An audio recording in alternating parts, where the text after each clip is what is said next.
wanted to talk about midlife.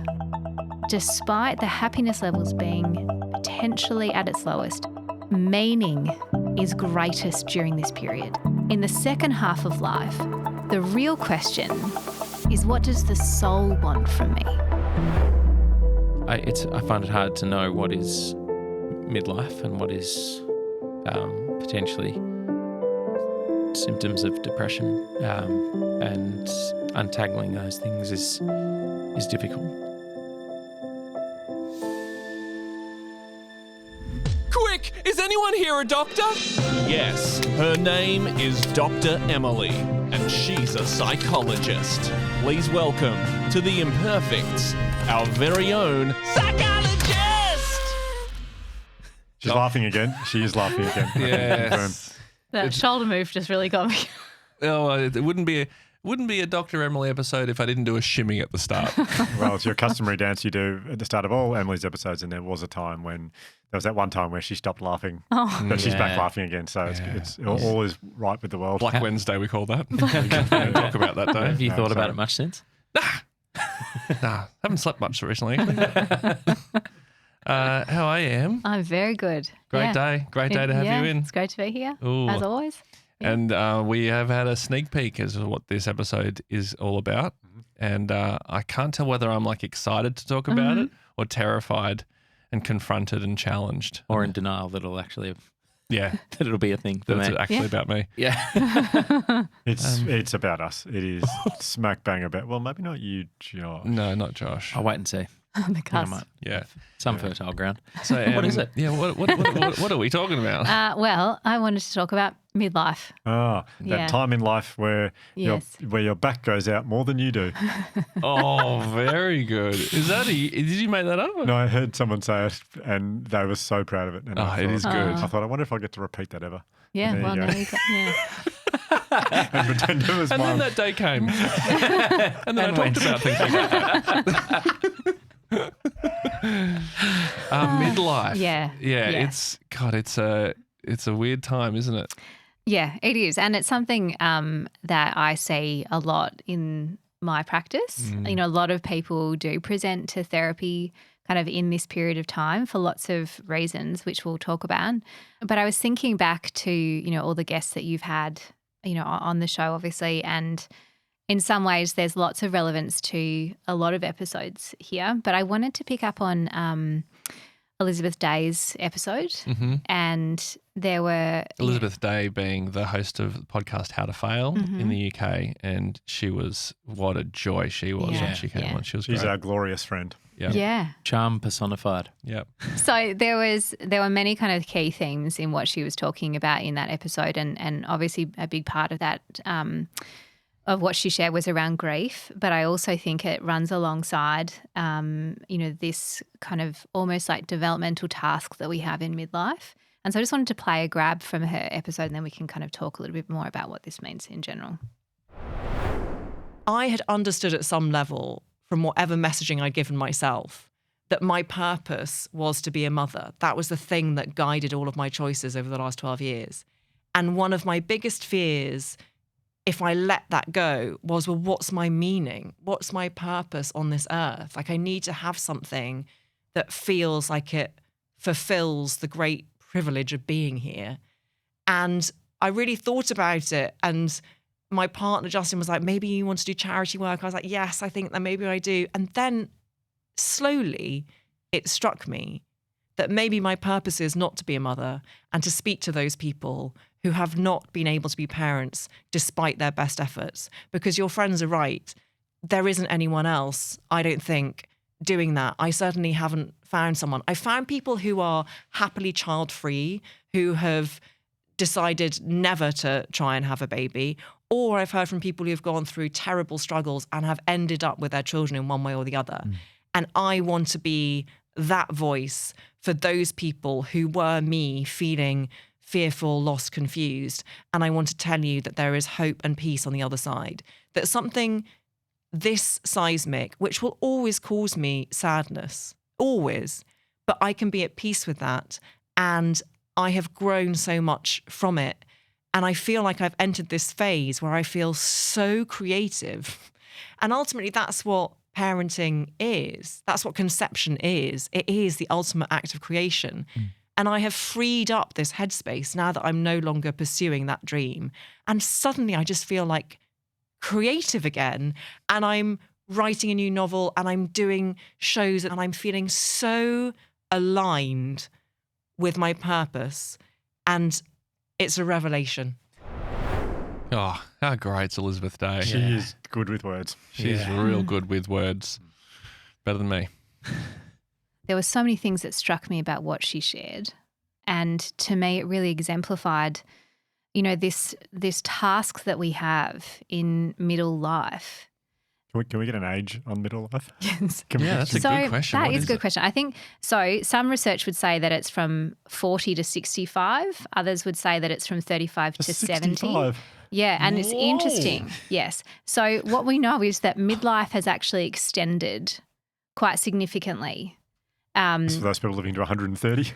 Yeah, that's a huge time. Yeah. Wow. So yes, there's some conjecture around what constitutes midlife and what age range that would be. My assumption was like 39 to 50. No, yeah. So we're really looking at, I and hate being wrong. we're really kind of, if we were to generalize here from the research, it would be around-ish late 30s into early 60s. Wow. Perhaps. Okay. Yeah. And I think that is a big period of time, right? Yeah. From a psychological point of view, when we look at different periods of age or different age ranges, one of the really prominent and long-lasting theories of development is Erik Erikson's psychosocial theory of development. And he posits that at different stages of life, there are these tasks that we have to resolve to kind of move forward in life. And so obviously as infants, we have these tasks of development that are often very motor driven or socially driven. In adolescence, we have this task of separating from our parents. We have identity formation. But when it comes to midlife, the conflict that we have to resolve or that we're invited to solve is the conflict between what's called generativity versus stagnation. Okay. Yeah. I obviously understand what that means, but can you, for Hugh and Josh, go into a bit more detail? Just before we do it, are you the first thing that pops into my head is midlife crisis. I'm thinking, is that where this chat is headed, or is this just yes, an offshoot of midlife? That's a really, really important point because I think in some ways midlife has had a really bad rap and it's associated with despair and crises. Do you think about, when you think about midlife crisis, so with everything we've learned on this podcast about what happens to women through menopause and all these things that we've learned about and talked about, it feels weird to me that men go and have a midlife crisis when nothing happens. They just get a bit older and go, well, I'm going to buy a sports car and have an affair. Yeah. And because it's pretty hard being me. Yeah, but that's true, isn't it? When you think the cliche of a male midlife crisis is, either quitting the job and starting a new hobby or buying a boat or doing big things that is feels like trying to fill a void. Yes, and I think this is actually really reflective of this conflict between, if we look at generativity, basically what generativity means is the drive to create and produce something meaningful and to take action towards creating this thing, producing this thing, nurturing this thing that will be meaningful and that will potentially outlast us. So it's about almost generating your legacy. Is that because the first part of your life before that is more about achievement, or you're trying to there's a focus on achieving things? Yes. And then once you've got to that point, or you feel is that the next step? Is that kind of what? Yeah, I mean, we can say that. There's lots of different theories of development around, what our kind of goals or intentions are in the first half of life. There is, I might just bring this in now because it feels so pertinent to what we're talking about. There is an incredible psychoanalyst James Hollis, and he's a Jungian therapist. And So hoping to say James Jameson after Eric Erickson. Erickson. But, yeah, so no. Great bass player, James Just Jameson. on Eric Erickson, Yeah. is his son called Eric? Because imagine Eric Erickson's son, Eric Erickson. Anyway, Yeah. something to think about. that won't be the takeaway from the it episode. has been occupying a fair bit of my brain Same. space. It's not- Eric Erickson's son, Eric Erickson. Yeah, anyway. So James Hollis, he's a psychoanalyst. He uses his work is based on Jungian therapy, which is based on Carl Jung's approach to therapy, which is, I'll invite you just to go and investigate that. It's it's really fascinating stuff. And in James Hollis's work, he has this magnificent book, which is called Finding Meaning in the Second Half of Your Life. Oh, Yeah. I know this. That's the You book read- that you recommend to people.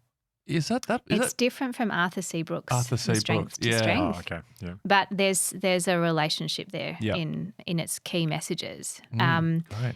And James Hollis speaks so profoundly about what he calls is the yearnings of the soul. And I want to paraphrase something that he has said before in his work. And what he says is that the question that occupies us in the first half of life is, what does the world want from me? What do my parents want from me? What does my employer want of me? What does my partner want of me? And we develop in response to these expectations what he terms as a provisional sense of self, this self that is there to meet the expectations of others. Now, when we've done that, the question then is, why are we still here? Once we've done that, we've risen to these kind of world expectations. What next? And so he says, in the second half of life, the real question is, what does the soul want from me? What does the psyche want from me? What is it that is wishing expression in the world through me? And what is so fascinating is that if we look at the word psyche, it's the Greek word for soul. And if we look at the word psychopathology, which is what we use obviously in therapy and making diagnoses, is psychological illness. If we look at the root of that word in Greek, it's the expression of the suffering of the soul. And so when we think about midlife, this question that we get exposed to when we've done all the achieving, we've worked hard to go through all of those milestones that we are told that we should be achieving. And then we get to this point and the question is, why am I here? Yeah. And then what is the soul asking of me? So it's really the crisis here is actually in from my point of view, is not a bad or abnormal or unhealthy thing. It's actually in some ways like how we pay attention to this crisis can bring us through to greater meaning, purpose, and vitality in potentially the next 40 years of your life. Yeah. Oh, it rings very true to me. Like I had a pre-midlife crisis. Didn't quite hit the crisis, but saw it. But that's exactly what it felt like. It felt like a realization that I had, or a feeling that I had, and it felt like it was like, oh, what does that mean? And that kind of, to be honest, it set me on a journey that led me here. Like honestly, like the realizing that was the reason that got me thinking about the second half of my life, and is what got me to message you. Yeah.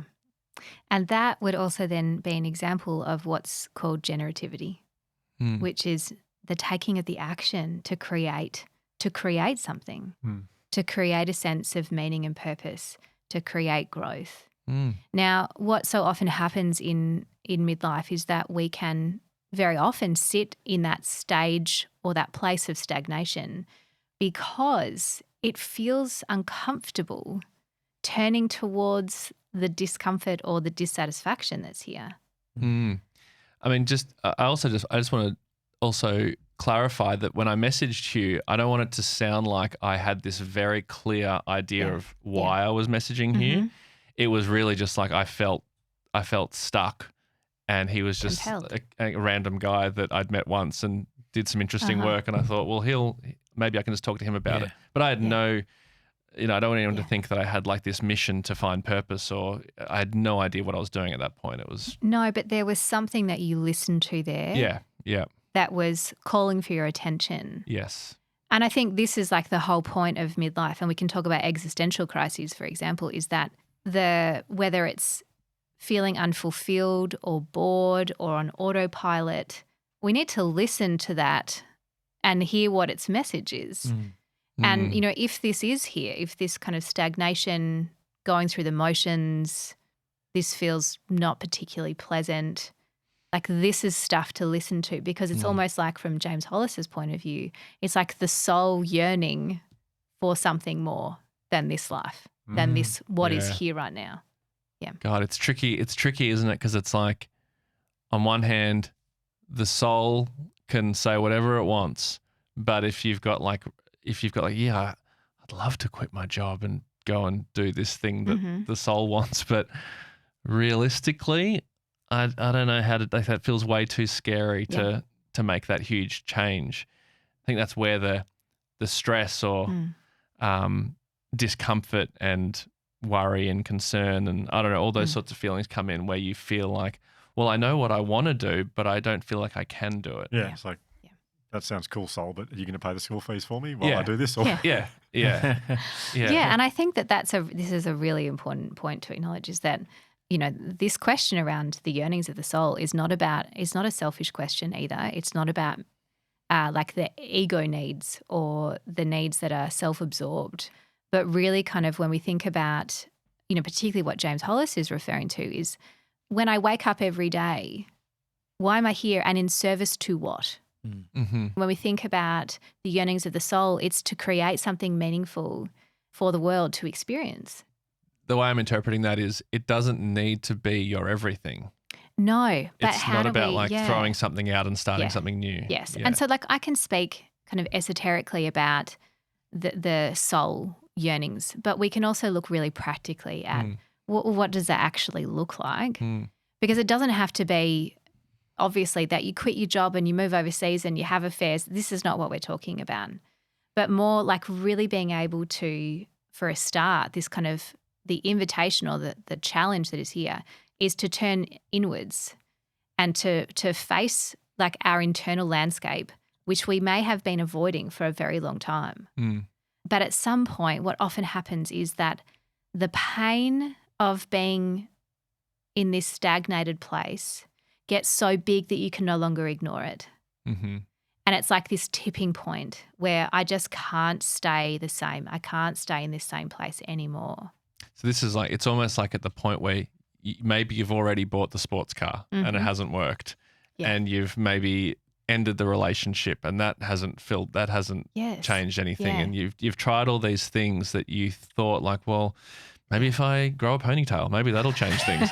It's like, nope. I would have done that one first. Yeah. It's like all these things that we all try, they don't work. And so this is the point where it's like you feel in stagnation. And also those things are quite often forms of experiential avoidance. So avoidance of the discomfort of feeling bored, of feeling unengaged, of feeling disappointed or sorrowful. So we seek out things that, on the surface make us feel better, like I'm going to go and buy this luxury car, or grow a ponytail. Yeah, exactly. Or temptations around affairs is like that there's a yearning to feel something different and something better than what this place is offering me.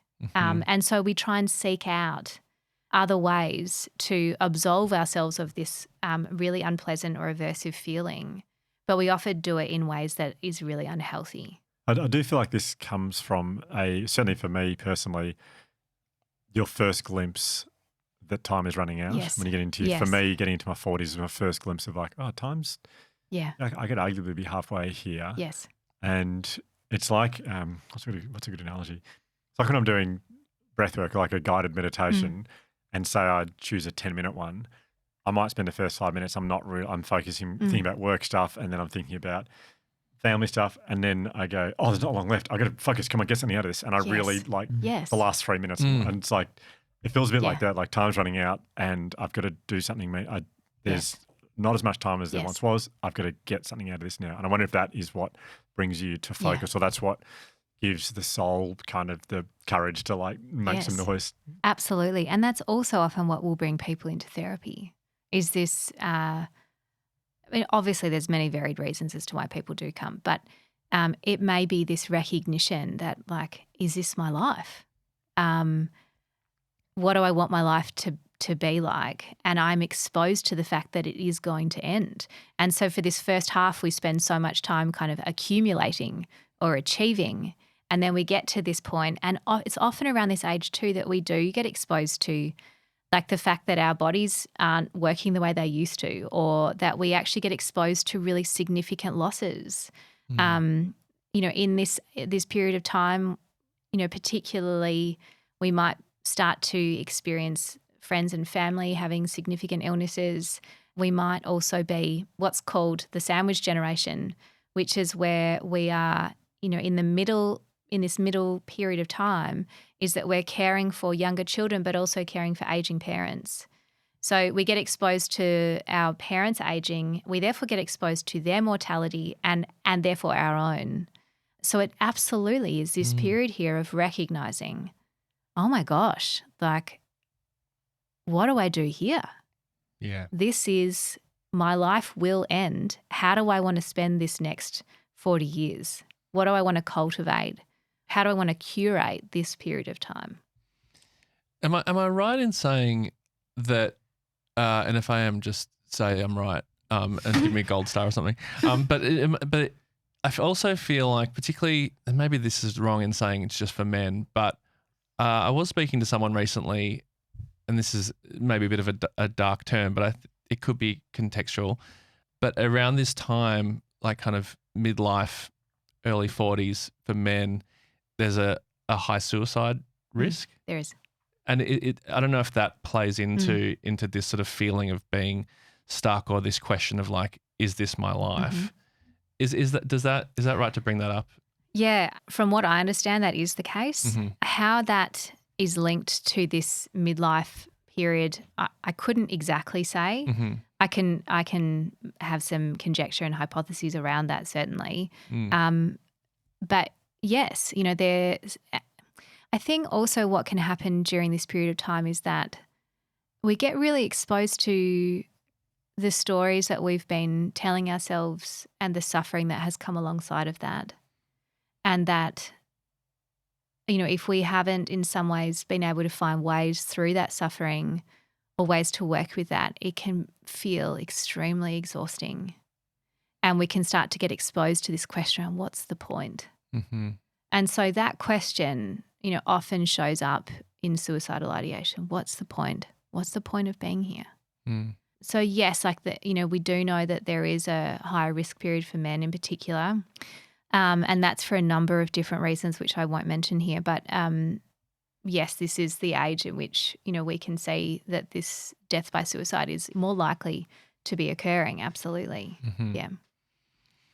Yeah, because I can only imagine for so many people, if you're not in a place where you expected you might be or hoped you might be, particularly if you're, again, I don't have the experience, but like particularly if you've got kids or a family, or even if you're a very ambitious person in your career, and you've had these hopes and dreams of where you might be, and you're also dealing with just the comparison of where other people are, it feels like the time in life where you know, quote unquote, should have it together, or it should have worked out by now. And if it hasn't, and you're seeing it work out for other people, it's the overwhelm and feeling of maybe a hopelessness. I don't know, that I can really see how that would build. Yeah, I think that is so spot on, particularly this in some ways when there's a pausing, this recognition of a deep grief for how my life is now, and it's maybe not what I'd hoped for or expected. And that can feel extremely painful and very heavy.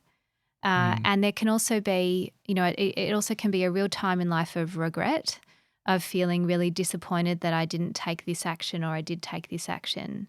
And we can get really caught in cycles of rumination around that, and self-blame and criticism for the choices that we've made at different points in time.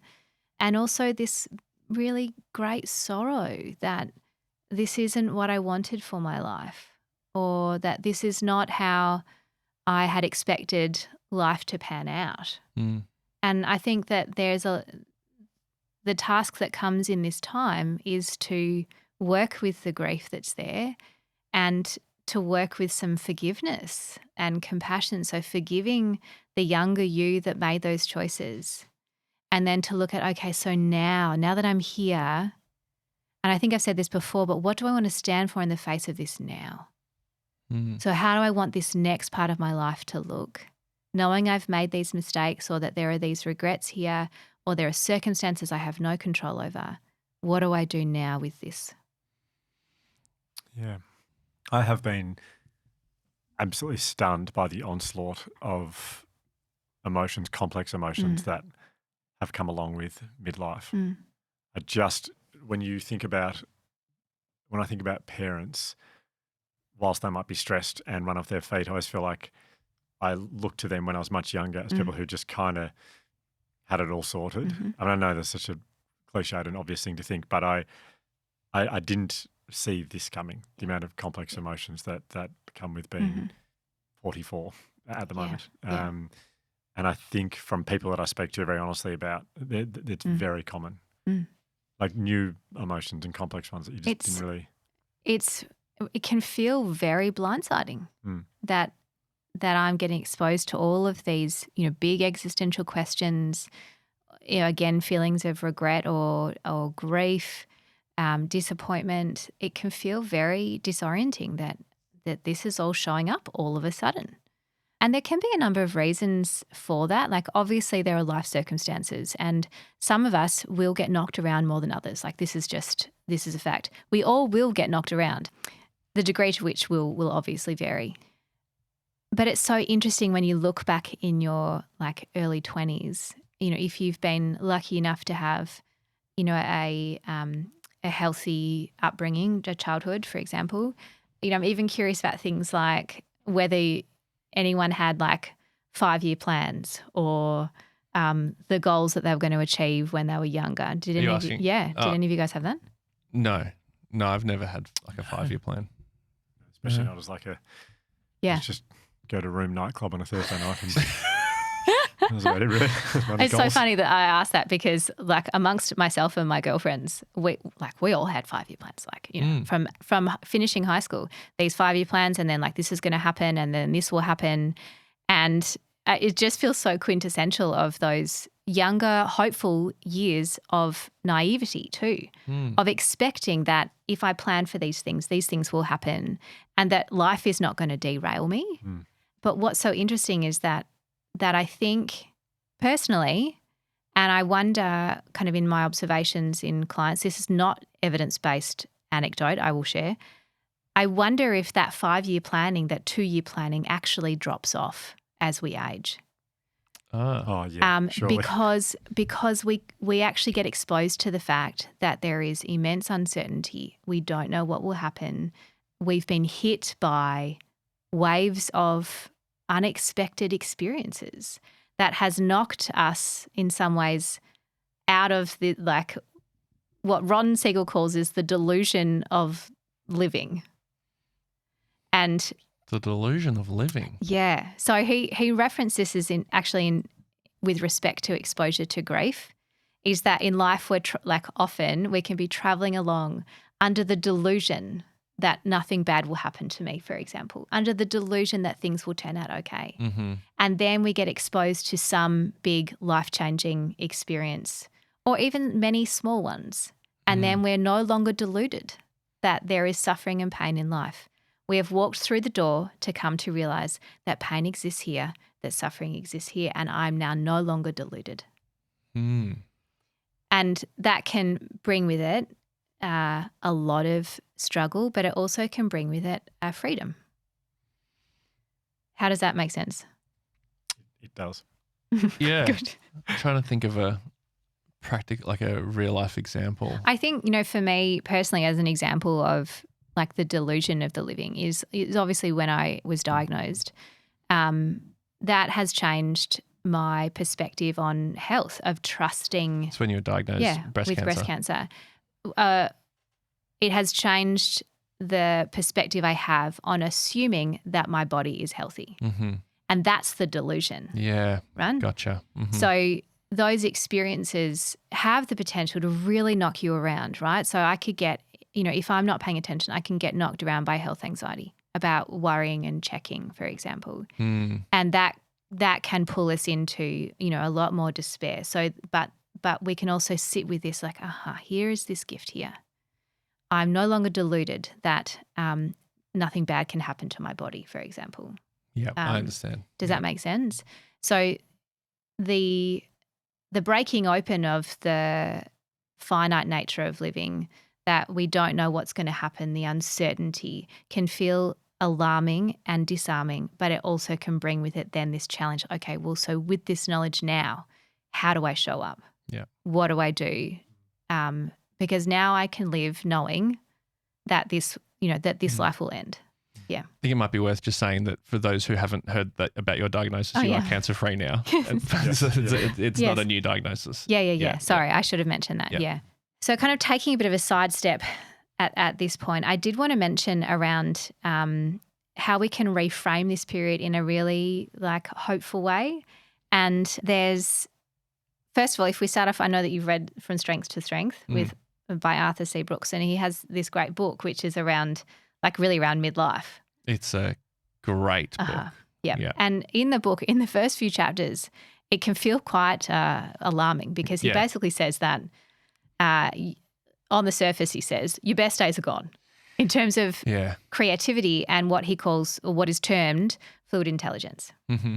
And so fluid intelligence basically is like our ability to be fast problem solvers, to be creative, to come up with novel ideas for abstract thinking and problem solving. Does that make sense? Yeah. It is quite alarming to read because you obviously the only people really reading that book are in their midlife or after that, and the first couple of chapters is just him saying like explaining from a scientific, evidence-based point. It's like whatever you do, your ability to do it well is declining. It's declining. Yeah. Yes, that's the initial message. Mm-hmm. But he talks about that prime age for fluid intelligence is like 20s and 30s. And if you look at all the people who've invented something, they're usually really young. And so I think he gives the example of Mark Zuckerberg, for example, creating Facebook. Mm-hmm. I think he was 20. Yeah. And then Einstein. Yeah. Like I think Einstein's like three big things were like within 2 years in his early 30s or something like that. Yeah, exactly. And so like if we look at the history of creation, of things being created, often it would have been based on this fluid intelligence. But what we know from the research is that as we age, our fluid intelligence declines. But what is so important to really recognize in here is that as that fluid intelligence is declining, there is the capacity for what's called crystallized intelligence to rise above it. And it's the crystallized intelligence that he's referring to as moving from strength to strength. So from fluid intelligence to crystallized intelligence. And so crystallized intelligence is basically our ability to use the knowledge we've gained over our life, for example. And that increases as we age. And that then invites us to think about, okay, so of course I don't want to suggest stop creating or give up your dreams for inventing something, for example. But we can also really harness this strength here of crystallized knowledge. And so it's got a link here into wisdom. And there's an author and what's called the founder of the Modern Elder Academy in America, and his name's Chip Conley, and he's written a lot of books, and he's done a lot of work around enriching and enhancing this later part of life. And he has this beautiful metaphor that instead of us thinking about midlife as a crisis, we can think of it instead as a chrysalis. And so a chrysalis. So I'll explain what I mean by that. So if you think about the lifespan of a butterfly, for the first half of its life, it's eating lots of food. It's eating lots of food, moving, plumping up. Mm-hmm. And then in its middle life, it becomes a chrysalis, or it I always think of the very hungry caterpillar. It goes into its cocoon. Oh, yeah. And it sleeps in the darkness with stillness, and it's just being. And this is what he's saying, is that this midlife is the chrysalis. Mm. And it's from this chrysalis that we emerge as the butterfly. And I think that's such a beautiful metaphor. Mm-hmm. Marty would have been so happy when he thought of that. Oh, yeah. So he suggests... Was he 20 when he thought of that? Well, I don't believe he was.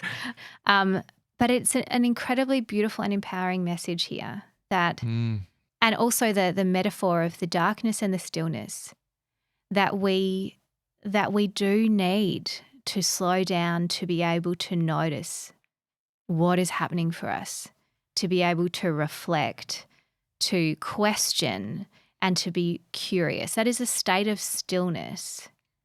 And it's from that state of stillness that we can then move into generating, creating. It might be that from that place, if we look at crystallized intelligence, is that we harness the strengths there of teaching, mentoring, supporting, nurturing. How do we use what we have learned, what we have metabolized over our life, the lessons we have learned, to be able to create something for the world or for the people in your life? And could that mean, like, to think of it in, to give more sort of, I guess, practical, I mean, like, some people do work as butterflies, and that's going to be very helpful for them. For the people who aren't literally butterflies, could that mean, like, for for someone in, I don't know, I'm going to start talking about something I don't understand, like someone in finance, for example, someone who's like working in finance and they're trying to like make lots of money, and I don't know what they do, but then in this time where they get older and they become the butterfly, is that about? Are you saying that's about like using all the intelligence that they have from when they were in their first part of their life, and maybe mentoring younger people or sharing their knowledge with other staff or whatever? Yeah. Okay. So in a working context, it could be that, but also that can be, if we really tune into it and access it, can be through something like parenting or being an uncle, or like how are we nurturing there with our knowledge? How do you find those little moments there of being able to impart and mentor? It's a little bit, it's kind of like when people say giving back. Is it a bit like that? It's about like, okay, well, I've been given so much from this industry or world or whatever, and now this is my opportunity to pass on the knowledge or give back to the industry that looked after me. Or and also to not underestimate the wisdom that you have.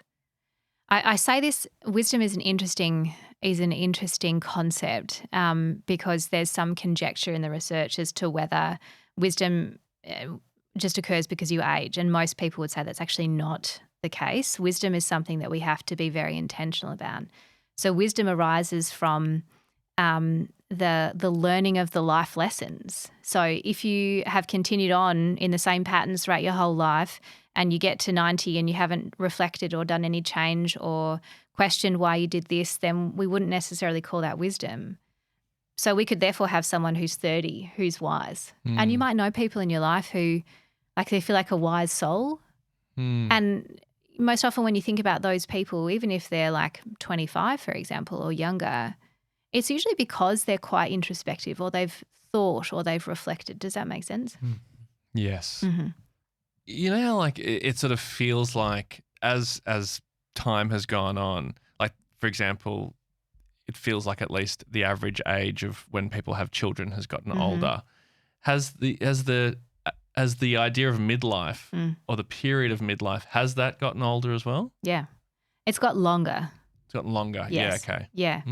And it's interesting. There is this research, quite famous research, and again, there is there's some questioning of the robustness of this research, but it's very commonly used to understand like happiness across the lifespan, and it's called the U-shaped curve of happiness. Are you familiar with this at all? No.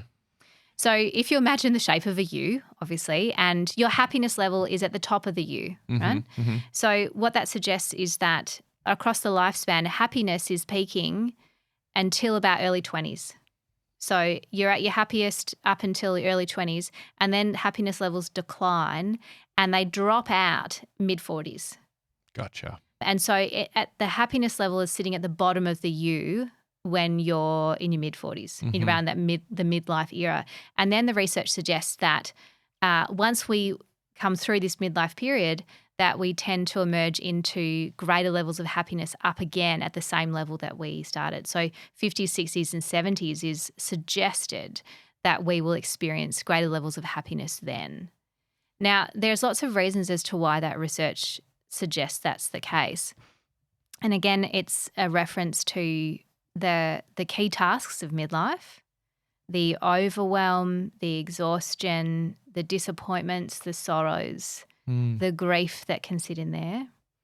It also represents, again, what I mentioned before about the sandwich generation, that in this midlife, we may have children that we're caring for that are dependent upon us, and at the same time, we may also have aging parents that we're caring for. So there's this sense here of like, oh, this is a lot for me to hold.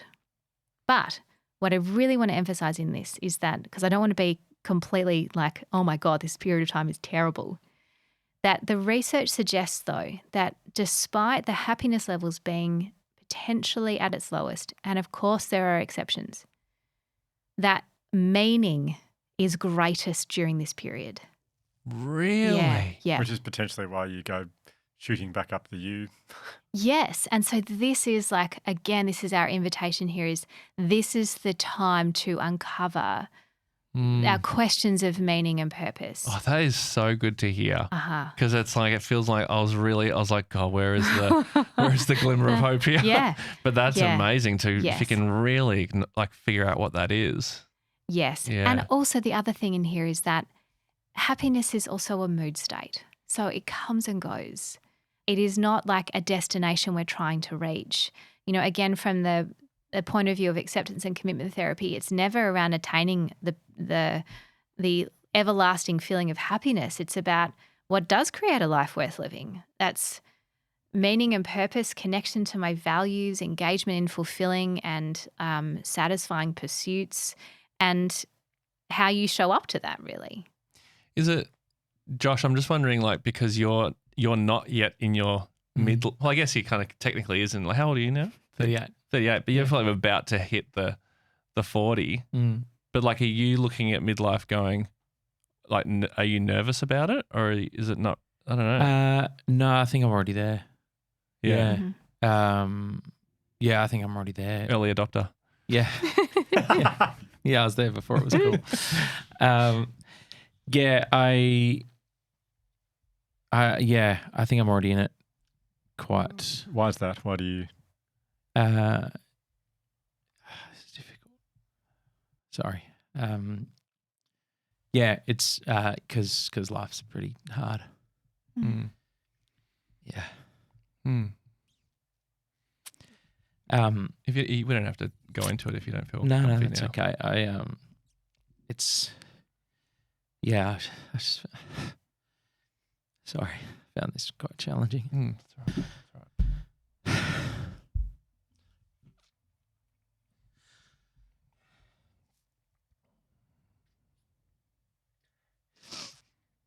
Yeah.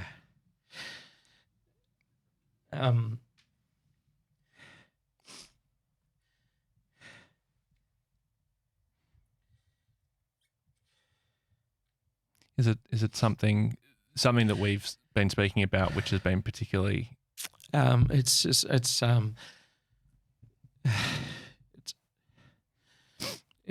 just something I've been going through that I haven't really spoken about. That this has been quite hard to listen to.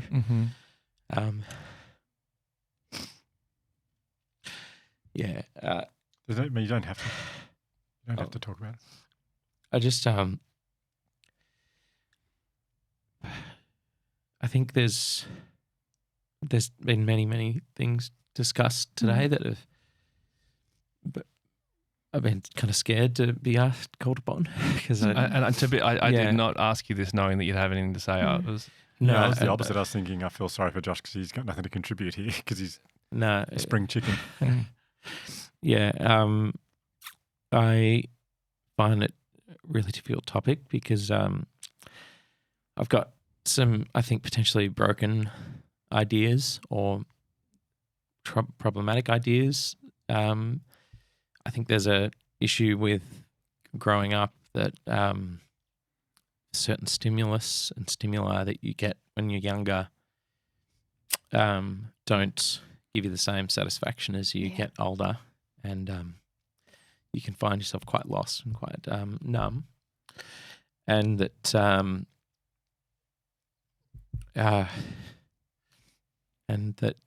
you and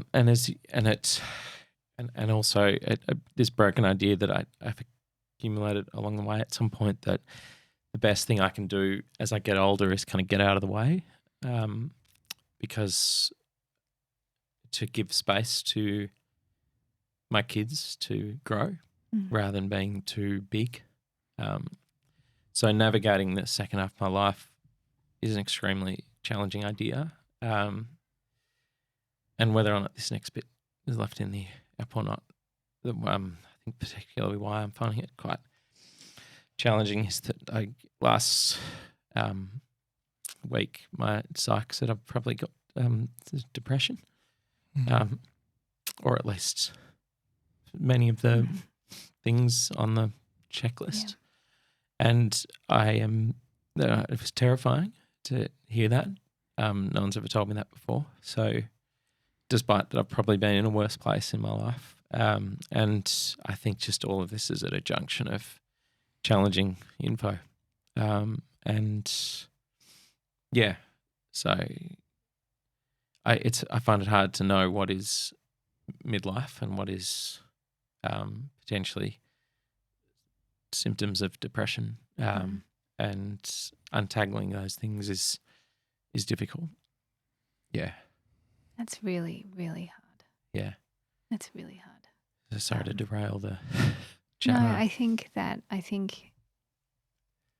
and I guess the thing that I find difficult is that in most aspects of my life I've achieved a lot. But if you were to ask me what accumulation of that wisdom or accumulation of achievement to then spell out as wisdom, it doesn't feel like I have anything to offer. And I'm not saying that because I want people to tell me otherwise. Just it therefore looks,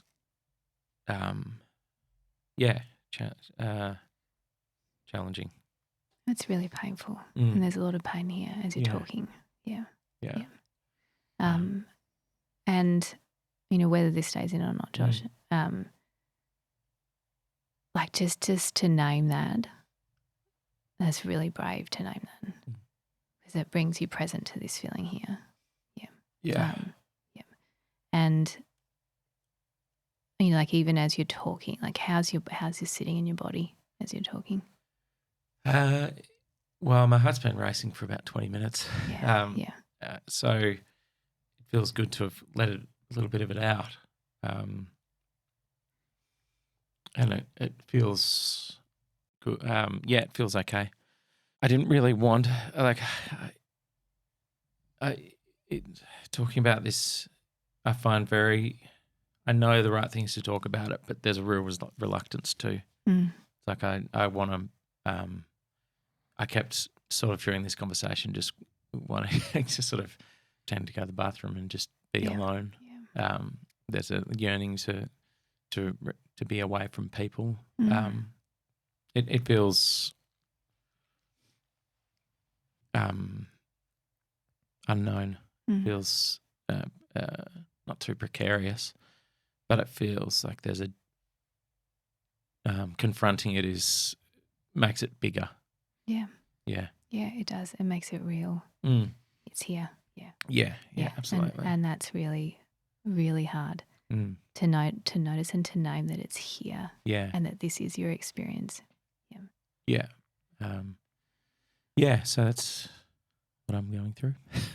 Josh, I think that what you're expressing here is really, really normal and common, and that your experience will be held by so many people. Yeah.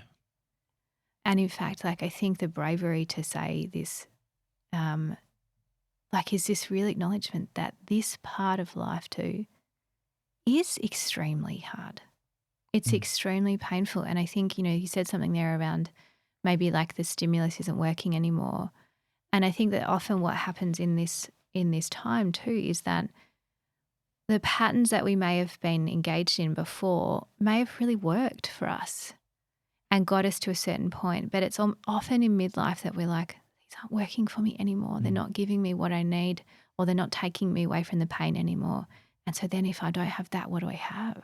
Yeah. Like, how do I sit with this? And like, you are not alone in that, Josh. Yeah. It's an amazing like raw, like kind of like reminder of how real this is. I think for lots of men particularly, and how hidden it probably is, because you definitely wouldn't have spoken about this if I didn't ask you, and I don't know why I asked you. I have no idea you're going through this. Yeah. And I don't want anyone to think that I was trying to bring that out of you, because I hadn't told anyone. There's just something in me during that was thinking, I want to know what, and I never do that, really. Maybe it's because I hadn't spoken for 40 minutes. I think it's also maybe representative of the assumptions that we have about how people are. Yeah. That we assume that people are okay, or we assume that this isn't affecting us. But I think it's like, I think it's just like a thing that I really want to just acknowledge, that we could have, like, we are a mental health podcast where we are encouraging people to be vulnerable and talk about things. But of course, we don't talk about everything going on in our life, and that's of course. But like, you wouldn't have spoken about that, and you feel a little bit lighter. Yeah, I think than you did just even speaking. Even though we might not get this in, but just to imagine like all the men particularly who aren't being directly asked, how are you feeling? How are you going? And then so they're never really given the opportunity. Because my sense then, Josh, was that like you couldn't skate over it because it burst out of you. Yeah. You couldn't. I couldn't have given an answer, because it was yearning, yearning to come out. Yeah. I just want to tell you how much I friggin' love you. I love you so much. Like, thank you. Think you're an incredible, and this is not what you're asking for, and this is not going to like do anything to heal the pain that you're clearly going through. But I just feel compelled to tell you that you are one of the most amazing people I've ever met. Genuinely incredible person. I love you so much. Thank you. And I'm here for you. Thanks. Yeah. Thank you, Ryan. Anytime before 11 p.m. and I need to get to sleep. But I guess it. I feel like it's important to say, and I think you implied this earlier, but that what is very confusing for me is that I think I've got the best job I could have ever imagined, with the best people I could ever imagine to do it with. And I've got the two best kids I could possibly imagine, and the best wife I could possibly imagine. So the most important things in my life, and they're in the other order, nothing brings me joy and happiness and fulfillment and meaning and purpose like my wife and kids do. But that I could still feel like this is very confusing and very hard. And it's not an indication of, doesn't feel tethered to the reality of what is in my life. And I feel it's important to say that for everyone in that group of people, to know that I'm not going through a thing of questioning whether that's a midlife moment of questioning whether that's the stimulus that's giving me satisfaction. That's not in question at all. It's just it's a confusing period to go through. Yeah. Yeah.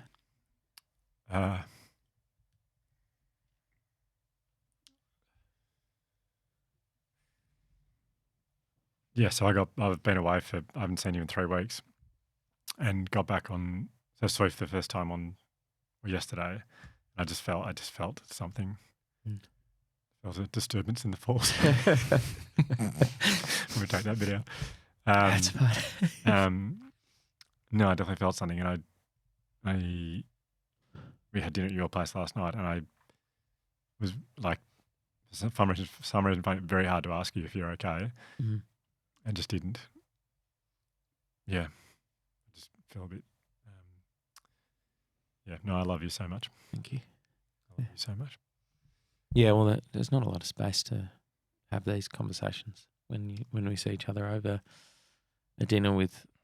You had 3 kids by yourself. I had opportunities. I definitely had opportunities last night. There's 3 times like us now. Yeah. Yeah. I guess I'm also just. Maybe we can leave it all in, but maybe this. But I'm just kind of.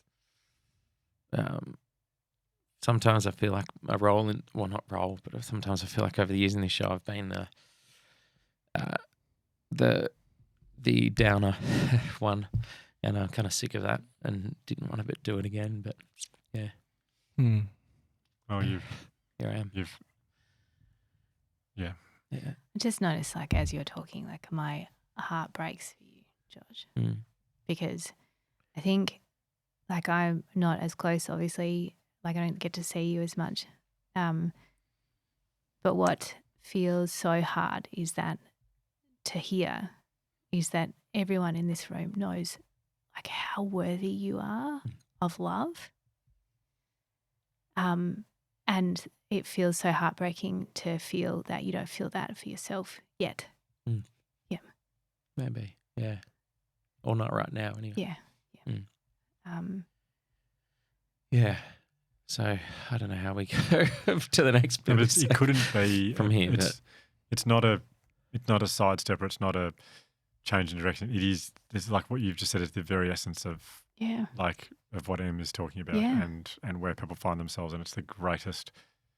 Like I know it's a weird thing to say, but I feel like this is the greatest gift you might give our listeners. I really do. Yeah, because we can joke about the midlife crisis and say, like, go out and get a car, or like they're off having an affair, or you know, so and so's like having a moment. You know, we can joke about that and we can make light of that. That's fine, but underneath it is a very real struggle and a very real pain here for many people, for all of us at some point. And so I think, you know, really kind of giving this space feels so important, and equally, like, for all of us giving ourselves space to honour just how hard this is, and to, like, in that stillness, like if we talk about that slowing down in that stillness. So when you do that and you become kind of exposed to all this the internal workings of the mind and the body, is how do I be okay with this pain being here? How do I have the pain and also still move forward in the direction that's important to me? And that's a real challenge. And I think we cannot do it on our own. We cannot do it on our own. Yeah. Feels to me also like it's a very, what you revealed really highlights a lot of what I'm saying around this stage of life is like I think we feel like at this stage of our life, it's not about me anymore. Like it's about the kids, and it's about that's the feeling I've always had. It's not about me anymore. And that's part of the grief, I reckon, because in your 20s, everything's about you and as a kid. And so in fitting with that, when something does go wrong, you don't want to make anything about you, and you don't. And so you feel like, just as saying before, I've got wife and kids and job. I love all of it. So again, it's buried further beneath this. It's not about me. And also I shouldn't be feeling this. So you are doing exactly what Em said you need to do, in that you are really leaning into that. Like you're exploring it with your therapist and sharing it with us. Yeah, it's probably worth mentioning. I'm like trying really hard on this. Yeah. Like I'm going to a therapist. I'm putting a lot of things in place. Mhm. I'm trying to. I haven't been feeling right for about 6 months, so I've been like digging deeper into it Mhm. and trying my hardest because there's too much that too much goodness in life that I want to be able to Mhm. embrace Mhm. and feel Mhm. to the maximum amount and get the most out of and give the most to. Mhm. So I bring this up on the podcast, and I hadn't told you guys because life's busy and I only heard these words last week, but I'm trying my hardest and facing it as much as I can, Mhm. and there are things happening that are helping. Mhm. So, yeah. Can I ask you, what did it mean? Because I think this will be an experience that feels very common. What does it mean that depression was used, that word? What does that mean? Well, when it was first said to me, I was terrified. Mm. What would it indicate? Well, to me, it was a fear of a might become a permanent state, Mhm. and that there's something wrong with me. Yeah. And I said that to the really good psychologist who then we delved deeper into it. And by the next morning, it felt a bit better because it felt like, okay, now you know what it is. You can do something. Mm. There are things that can be done that will help. Mhm. So it felt more like I was able to start to think of it more as a opportunity to grow, Mm. as opposed to a diagnosis that I'm stuck in. Mm. It's kind of like I've always been afraid of insomnia because I'm like, I wonder if I start Yeah. to lose sleep, it might stick and I'll never be able to sleep again. Yeah. And there was a bit of a fear about that with depression. And I think, but thus far it's been a motivating factor to start putting things in place that I've been unable to do before, and that's been good. And as I said, that I'm very lucky that I've got so much goodness in my life that there's a lot, for me, it feels like there's a lot of reason to do it for. I'm not sure if I'm at a point where I'm doing it for myself, but doing it for others and to make sure I can engage with them and be there for them. And not get out of the way. Yeah. That's a challenging one. Yeah. But it's totally the wrong idea. But that's something I need to think about and talk about and write and discover a lot more, because the kind of adult and person I want to be in the second half of my life, I don't know what that is. So that needs some exploration, I think. I don't think I quite understand, if you're comfortable explaining, get out of the way. Like when I see you last night, like it was one of my favourite things I've ever seen, was like going outside and seeing you on the trampoline making what was the bridge you made for them? Tickle tunnel. Tickle tunnel and bridges. Yeah. There's a game we've got with the kids. And you're on the trampoline, and all, like my 3 kids, your 2 kids were taking turns to go into the tickle tunnel. Like you were leading the charge as far as fun and joy was to be had in, like, what do you mean get out of the way?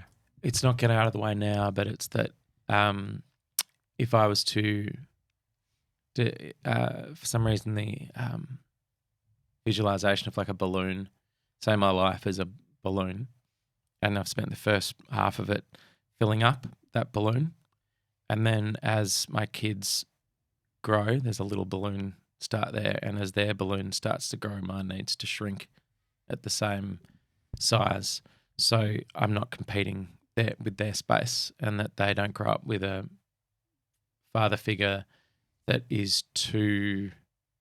This is what, and I don't know that this that it doesn't allow them space to be the person that they need to be, because I'm taking up too much space with too big a ego and personality and size that doesn't allow them to be the natural progression of things, that one day I will get smaller and die, and allow them to continue on, as opposed to a always luminous, large figure that doesn't allow them to become the adult that they need to be. So I'm not saying it's now, I'm saying it's like a gradual process that starts from this moment on till death. Yeah. And I don't know. Mm. So I'm wary that I'm not your psychologist, and so I don't want to. There's some really, really important things in what you're saying there, and I'm just going to leave that for your therapist, and because I don't want to overstep the mark there. Yeah. I think maybe what kind of comes out of that too, in terms of like, how do we work with this? One of the things I think that really bears paying attention to are the stories that we've carried about ourselves. So the stories we tell ourselves, particularly around identity and worthiness, and how our task is in some ways now to also really like examine how tightly held these stories are about us, whether they're good or bad, and how we can in some ways loosen the grip on those stories. The stories that might be things like particularly things like around people pleasing, for example, my worth is only in this space if I'm doing this, or even attachment to labels, like attachment to identity as, for example, identity as a psychologist. If I'm so tightly attached to this identity as a psychologist, what happens when I retire? If I'm so tightly attached to being a podcaster, if I'm so tightly attached to my role as a lawyer, for example, when we put all of our identity and it's wrapped entirely so tightly around this one thing, there's no room for error, there's no room for loss, and it leaves us really vulnerable to a lot of distress. And so I guess, this is, I can't offer the what I would do in therapy around working with the stories. That's really intensive work, but or it can be. But my invitation here is to ask yourself, what are the stories I carry about myself? And if I hold on to these really tightly, does it serve me? Does it serve me in the direction of my values? Is it helping or is it hindering me? And if it's hindering me, if it's getting me stuck, or there's a lot of pain attached to these stories, then we need to do this with other people to get some support. And like, I wholeheartedly commend you on you doing that. Of really putting your hat in the ring. Yeah. Yeah. Yeah. It's going to be good. It's going to be really good, and I'll be better for it, but I'm right in it at the moment. Yeah. Yeah. I'm sorry I didn't ask you yesterday. No, it's fine. It's okay. There really wasn't much space. You're too busy in the was tickle hectic. tunnel. Yeah, it was pretty crazy last night. Yeah. So I wonder if it might be useful to have a look at so how do we work in this period of time? Like, how do we work with the struggle that is present, that's going to be present for so many of us? And there are a whole host of different ways in which we can approach this. Some of them will feel trivial, and some of them might just feel like fluff on top of what we've just been speaking about. But I will mention them in a minute. Part of that, yes, is what I said before around being really able to tune into this internal environment and to ask ourselves, what are the stories that we carry within ourselves, and how helpful is it for me to continue to hold on to them so tightly? So that's, yes, one of them. Looking at what my inner critic is telling me, bringing in a compassionate voice. And I've spoken about self-compassion before. It can feel very, very tricky, very difficult to be compassionate when you're being really hard on yourself and you feel like there are things I could be doing, but I'm not doing them. All the stuff the story says. But if you can't offer yourself some compassion, even if you were for a moment to close the eyes, and I'm just going to invite you to bring to mind someone who loves and cares for you very much. And to imagine that you could hold really tenderly the words of their support for you. It might be, I love you. I love you just as you are. I'm here for you. I see you. And just to imagine that there's this sense here of having an arm wrapped around you and holding this here, this image of someone else in your life showing up for you in this way.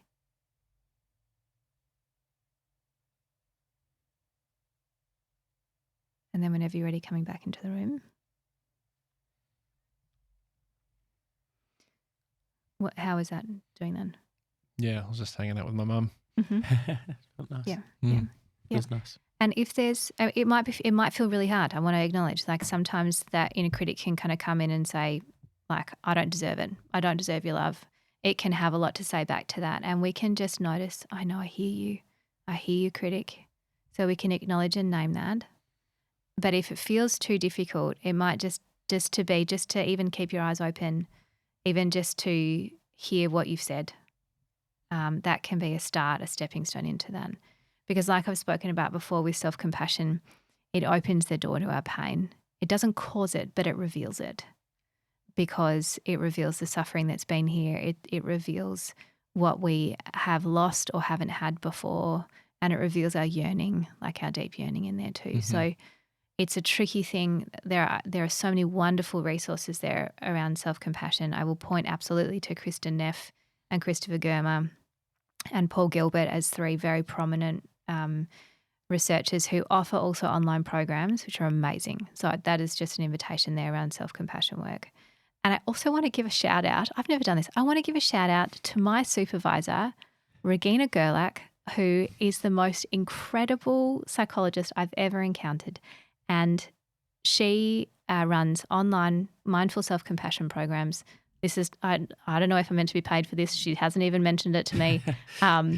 But you should look into if you get paid for this. Yeah, this is not an ad. This is just a genuine recommendation. And there are other people out there in the psychology world who will offer group programs for self-compassion, for example. And so, like, that's a wonderful entry point into doing some of this work, is to do it with a program online with a group of people. That can be a really great start. So there's that. That's to help us with the overwhelming emotions that are here. So there's kind of several aspects that we want to have a look at, is how we work with the internal dialogue. So what are the thoughts that are pushing us around? How can we change our relationship to those thoughts? The second thing is obviously working with our emotions. So how can we work with the pain in a way that allows us to keep moving? The other thing is we can obviously look at actions. So what can we be doing to start to kind of uncover what's meaningful to us, how to find and connect with purpose, and how to have this pain but still be moving in the direction of what's important. So making space and room for stillness is really, really important. And I know I've mentioned this several times. It's kind of been a bit of a theme. But without the space to pause, we cannot change habits. We cannot reflect on patterns. Whether it's, let's just say you go for a walk with your dog with no headphones in for 15 minutes, silence, nothing else. That's exposure to this internal environment, right? So it doesn't have to be meditation. It can be just no other stimulus. Let me be in tune with what's here. Okay, so that's one thing. Think about, like, this is kind of a bit of more of a playful point of view. It's kind of bringing in both connection to the old and into the new. So when you were little, what did you love to do? Like, was there a hobby or an activity that you engaged in that was just fun or enjoyable? Does anything come to mind? Playing deck cricket with Josh. That's a good one. Yeah. That's deck cricket. Good. So we're front of the deck. God. No one was mistaken. Did not even cross over. Oh, wow. Yeah. No, I just remember because one day I said to you, I can't wait. I said to you. You said to who, me? Yeah. Said to you, Rod, I can't wait to one day be sitting on your deck with you having a beer. And you said, deck. So that's what came to mind. Well, it was an intimate moment. I thought it was worth clarifying.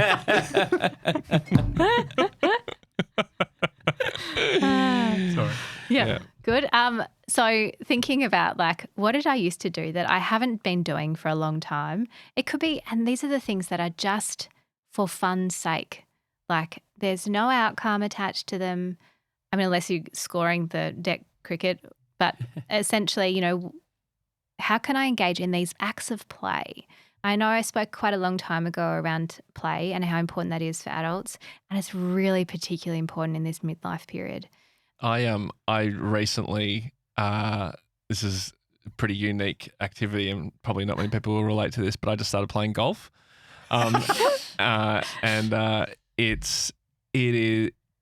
I realized, and I got some lessons and I only started learning like probably 6 months ago or something. And I realized when I was doing it that it's probably the first thing in the longest time that I can remember. Yeah. It's the first like kind of hobby or thing that I've learnt to do that isn't for my work. Yes. Or for like bettering myself, you know, it's not like, it's not exercise. I mean, it is, but it's learning a skill that is purely for the sake of the hobby and the activity itself. And weirdly, I just never do those things. And how does it feel? The best. Uh-huh. I love it. I have the best clubs that a beginner could possibly have. And I definitely, I'm really enjoying it. That is like such a great example. And I also really want to emphasize that it's there for playfulness and learning for learning's sake. And it requires two things, openness and curiosity. And they are the two critical ingredients in this period of life, is openness and curiosity. The value of being a beginner again. Yes. I feel like we get too comfortable with wanting to be good at everything. Yes. And mastering something really good at it. I do feel like we need to be beginners. Absolutely. And I think what can be this like myth around this age or this era is that, well, I've pretty much like finished my learning here. I've just got to capitalize on what I've already learned. No, this is absolutely not the case. And if we look at like people in retirement who are flourishing, they're the people that are being active, that are trying new things, that is keeping the brain alive, engaged, stimulated, that no matter what age we are, novel, new, beginner stuff is so uplifting and energizing. So, sometimes I'll talk to my clients around like, I don't know, just like what hobbies could we come up with just to try them, not to seek out a purpose, not to, I don't know, become a pottery master or something, but like what is it like to be a beginner? What is it like to be curious? What is it like to be interested? Who else can you meet when you do this? What other doors is this opening up for you? And so the trouble with this is that it requires stepping out of our habitual patterns. It requires us to sit with some discomfort. I think I spoke maybe a little while ago about my foray into strength training at the gym and how uncomfortable and disliking I was of it at the beginning. Now, totally fine. Now I can walk into any gym and I was like, I know how to use that. No problem. But it took the sitting with the discomfort and the real dislike. And the grunting men. To be able to do this new thing. And now I feel like I really enjoy it. Isn't it a great feeling that like oh, I'm comfortable here now. Exactly. I was uncomfortable, now I'm comfortable. Exactly. And this is the thing is that the trying of the new thing requires us to be in that uncertain place, the place of not knowing how to do this thing. So here is this invitation around reconnecting with something that you used to love doing. And again, it can be really silly. Like it can be like roller skating or like I was talking with my son actually about going to like the local roller skating rink, and I was like, I used to go to the place in Nunawading for parties on my rollerblades all the time. And I don't think he's necessarily that keen, but I will definitely go. That would be really fun. But it's like, how do you re-engage with the parts that felt meaningful or joyful to you at that time? But also then like, how do we bring in the new? It always makes me think of mature age students at uni and how much shit we used to give them as like a 19, 20-year-old at uni, like, oh, the bloody mature age students at the front, like asking the questions. And now, like, now I get it. Like, as you show up to learning now, like in this midlife, and you're showing up because you have wanted or thought about or been curious about this new thing for a while potentially. Oh, it's and funny, like I'm isn't it? here because I really, really want to be. Yeah, I go through moments of thinking like, God, imagine I could do a subject at uni. Yeah. And how cool would that be? I could choose anything. Like Jam did a landscaping course a couple of years ago, like during COVID. And she was like back at uni, but learning all this amazing stuff. It was just really cool. Yeah. And I think that we forget that we have a choice and that we have an opportunity to keep trying new things, and that can expose us then also to a greater meaning and purpose and a discovery like, wow, this is actually something really interesting to me. Is anything, you think of anything, Josh? Like just with Nothing. Nothing's jumping out, but I'm excited about the idea of trying to find something. Yeah, I was thinking about learning a new instrument recently, but yeah, I think I'll keep thinking because it feels like maybe something completely different might be interesting outside of a skill set that I have. Yeah. You know what? I for some reason that time I was thinking of you as a furniture maker. Yeah. I mean, that's always been that would like be hard for you. Yeah. Well, that's like I've often thought if I did it completely different in a new life, like a furniture making. Would be, Really? Yeah. Oh, if I said make a couch, I thought today, I told you that. That's why. Oh, maybe you have. Maybe that's why I'm thinking it. Yeah, I assume that's why you brought that up. But you can make a couch now. Go on then. But I think you're on something there though, really importantly. Working with your hands. Yeah. That's what I love about it. And Yeah. just something about timber as well is Yes, really absolutely. soothing. So Yeah. like, okay, so maybe who's to say that life hasn't passed for a start? Like we could even potentially look at the barriers to that. So is that my mind saying that that's too hard or I can't do that? Or there might be some very reasonable barriers like time and money, for example. I totally get that. Yeah. But we can also can we pause to question like, is that life actually past? Like, is that another life? Or is this actually something that maybe I could think about pursuing? You know, what also kind of sits alongside the idea, for example, of working with your hands is also the importance of being in nature. And actually, Lauren Zonfrillo talked about being in nature in terms of moving with grief. And I think that being in nature and exposure to awe in particular can be very, very grounding and very calming and uplifting when we're in a space of real struggle. So, you know, whether this is, for example, like going for a walk in the bush with nothing in your ears, maybe it's just sitting and recognizing the enormity of the world and I'm one small part of it. So kind of this exposure here to there is something greater here than me. That can also be a very helpful avenue or pathway to help us move through this part of life. Yeah. Well, Josh, thank you. I mean, Em, thank you. Sorry, Em, thank you so much for that. And also for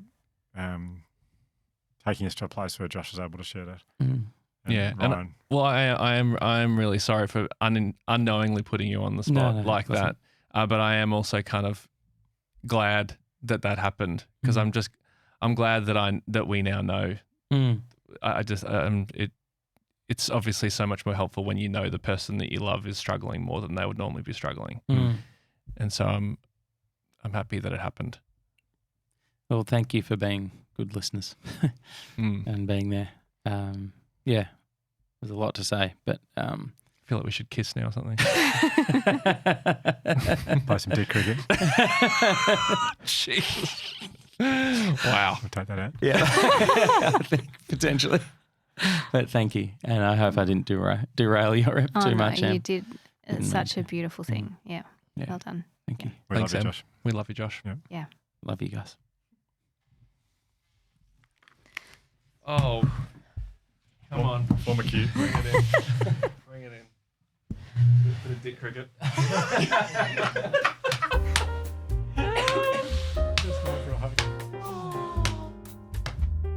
Enjoyed this week's episode but want a little more? Then you might want to know that we have a brand new show called A Little More Imperfects over on Patreon.